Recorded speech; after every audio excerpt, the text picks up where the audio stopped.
They searched for me for days. When they finally found me, I was in trash bags.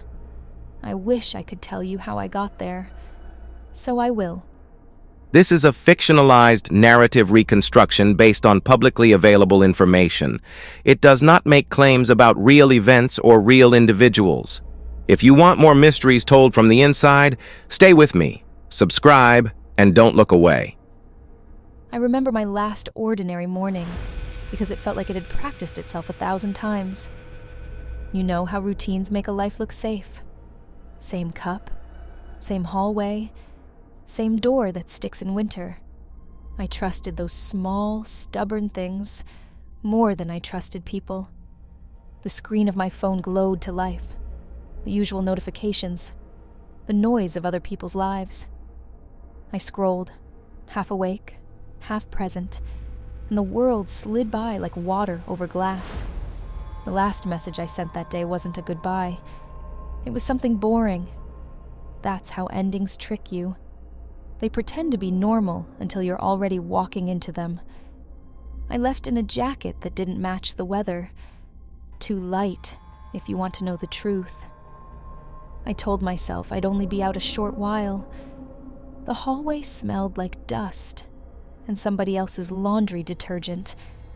Outside, the air was thinning into evening. Streetlights flickered, a pale coin of light in each glass dome.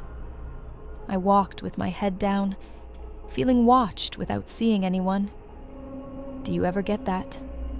A prickle between the shoulder blades, like a thought someone else is having about you. If you felt it, would you run or pretend you didn't notice? I pretended. That's what I did best. Keep my pace, keep my breathing even, keep my face a closed book. My city taught me that. Smile when you want to scream.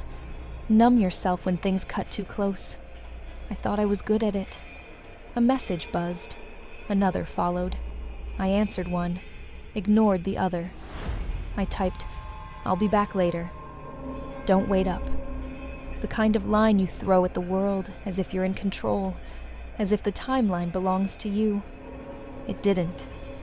The first time I noticed him, no, someone, I caught only a shadow where there shouldn't have been one. A shape that didn't fit the geometry of the street. Too still when everything else moved. I crossed to the other side. He crossed too. Not close, not obvious. Just enough to teach me how small silence can be. I tried all the tricks women know. Take out the phone, pretend to call, let your voice ring into the night, and hope it sounds like a witness.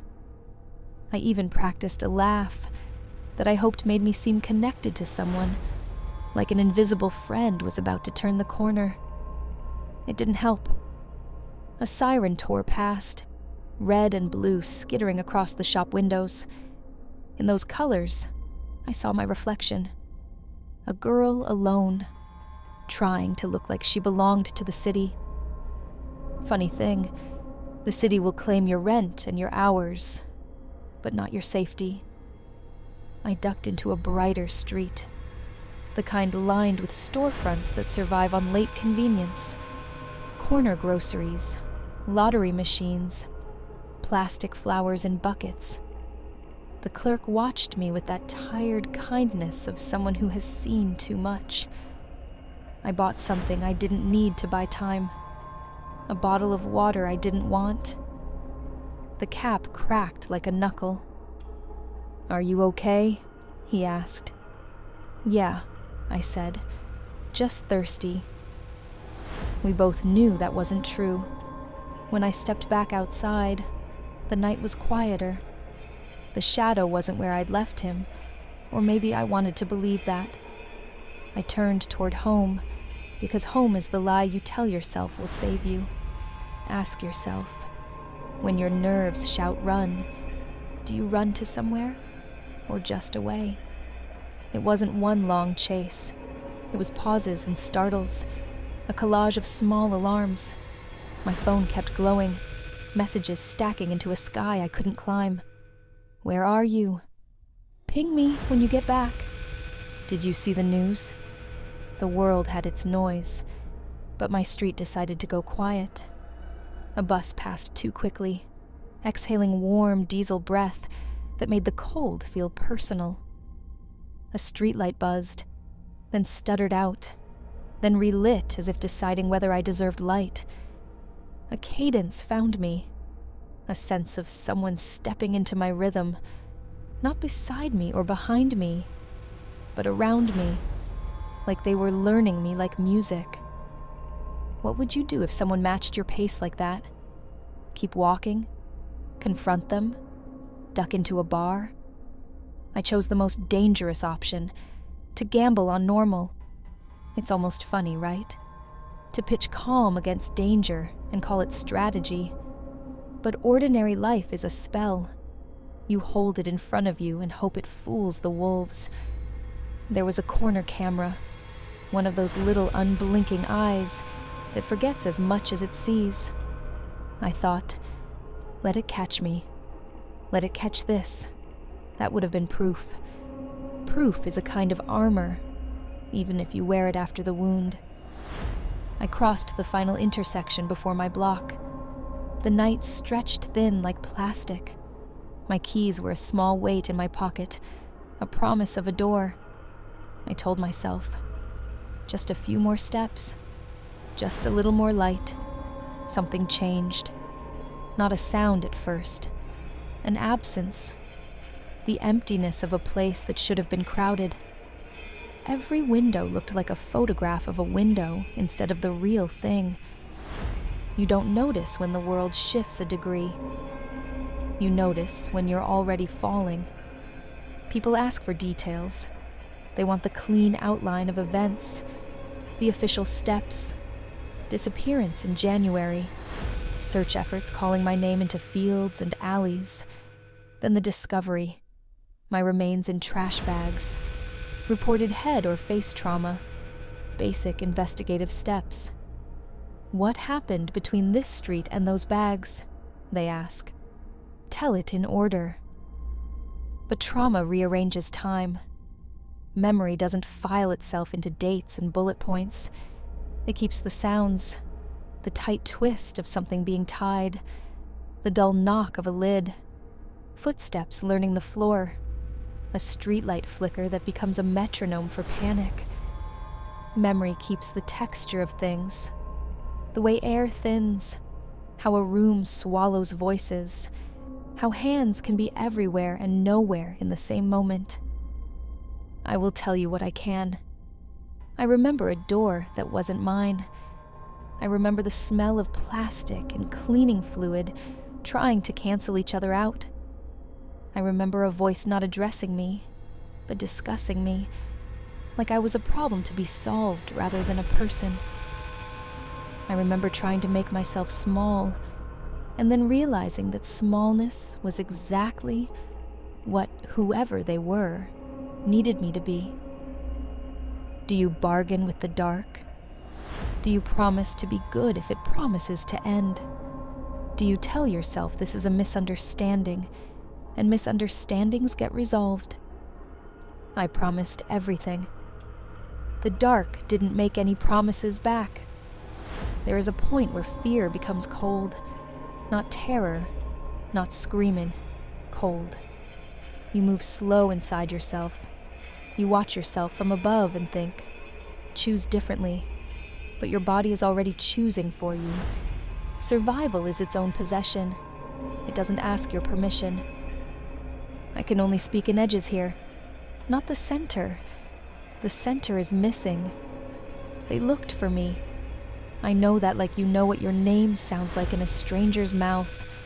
Flyers multiplied, then sagged in the weather. People traced my last steps with the confidence of maps, not the chaos of feet. Some of them loved me. Some of them loved the mystery. The city loves both. Online, the story became 1,000 stories. Some were careful and kind. Some were hungry. Slices of my life were pulled and examined. Photos, places, small choices inflated into motives. Did I argue with anyone? Did I go anywhere unusual? Did I tell a friend I was afraid? Everyone wants a reason. Reasons are nets we throw over the sea. Detectives knocked on doors. Cameras were checked. Timelines drawn with ink that felt permanent and wasn't. The hours were made to stand in a line and identify themselves. And still the gap. The gap where I slipped from being a person walking home to becoming someone found in bags. How do you audit empty air? If you were searching for me, what clue would you trust? The last ping of my phone, a witness with a bad memory, a camera that blinked at the wrong time. Would you believe in instincts or insist on proof? They organized volunteers. They walked along drainage ditches, scrubby edge lands, the places where a city forgets itself. I remember knowing and not knowing at once, being in the world and already outside it. Strange, isn't it? To feel the voices of people calling your name as both welcome and far away. When they found me, the weather had turned wrong for the season. A gray day that swallowed its own edges. The bags looked like any bags until they didn't. The sound of plastic means nothing at a grocery store. It means everything in the wrong place. I have to be careful with language now. Respect is not a word. It's the way you place your feet in a room full of grief. So I won't describe anything that breaks me into spectacle.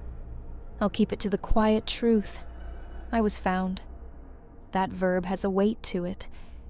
It means I was lost enough to require discovering. It means the world briefly remembered that I existed. It means the city had to admit it had a place where it put things it didn't want to see. Investigators marked the ground with tape and intent. They did their work, the work you never think about until you must. There are steps, always steps, to guide them away from chaos. Document, measure, preserve. When the story you're telling is made of fragments, ritual helps keep you from falling through the cracks.